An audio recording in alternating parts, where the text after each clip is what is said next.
historically, Martin Luther King has been presented in a certain light, commercialized, but there's an aspect that people don't speak about. Martin Luther King being viewed as the return of Christ amongst members of the black church. Can you speak on that? Well, not that there's a stream of, well, there's a history behind this that goes back farther than Martin Luther King Jr., which is this Black Messiah. These Black Messiah figures, these figures that come along through history who are seen as being the deliverers of black people. He's just part of a long lineage of this. It's a book by Wilson Jeremiah Moses that talks about this.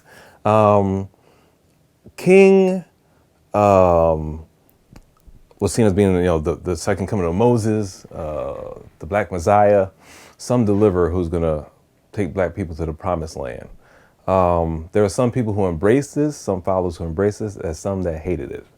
There's a prominent civil rights activist called Ella Baker, who criticized King and the organization, some of its leaders, because they had this Messiah complex. Now, she had this famous statement. She would say that strong people don't need strong leaders. Strong people don't need a Messiah.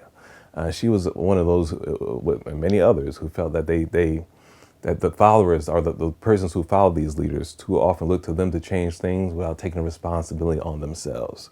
Now, King himself was a very complex figure. Maybe sometimes he did believe that he was the chosen one to change things like that. It could be. But he was very conflicted. He was very aware of his own personal flaws, his own personal failings, and how he didn't live up to some of the ideals that he espoused. So, did he walk around thinking he was a Black Messiah all the time? No. These were the followers who embraced this more than King himself. And we still have that kind of stuff going on today among certain people. Waiting for the next black leader to bring about a certain amount of change. Some people thought Obama was the next Black Messiah. And some people are still looking for some other political figure to fill that role. So, King is just one of the persons who fall in a long line of such persons.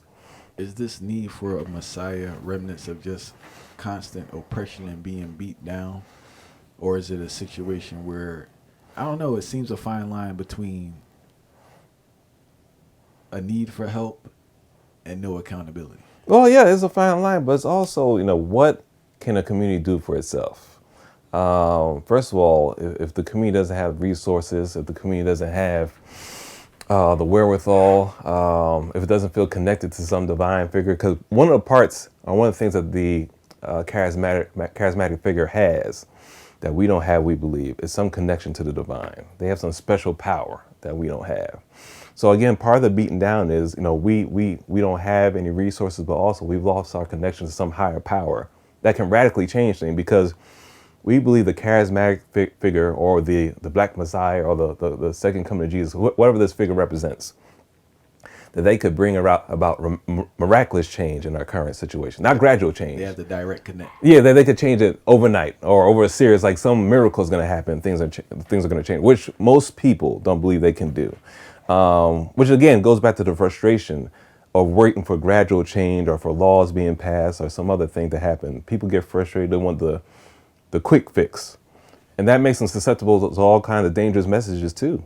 Because one of the things that the Messiah requires, or the charismatic figure, is obedience from the followers, right? So you have to give up something when you believe in whatever this person is preaching. So for King or a person in his organization, you got to march, you got to protest. You know what I'm saying? You got to do something. You have to give up something in order to have this change come about. So I think that's something that people have to consider too. It's not just what the Messiah is doing, but what you have to give up to be a part of the movement too. That's self-sacrifice. That's a part of it.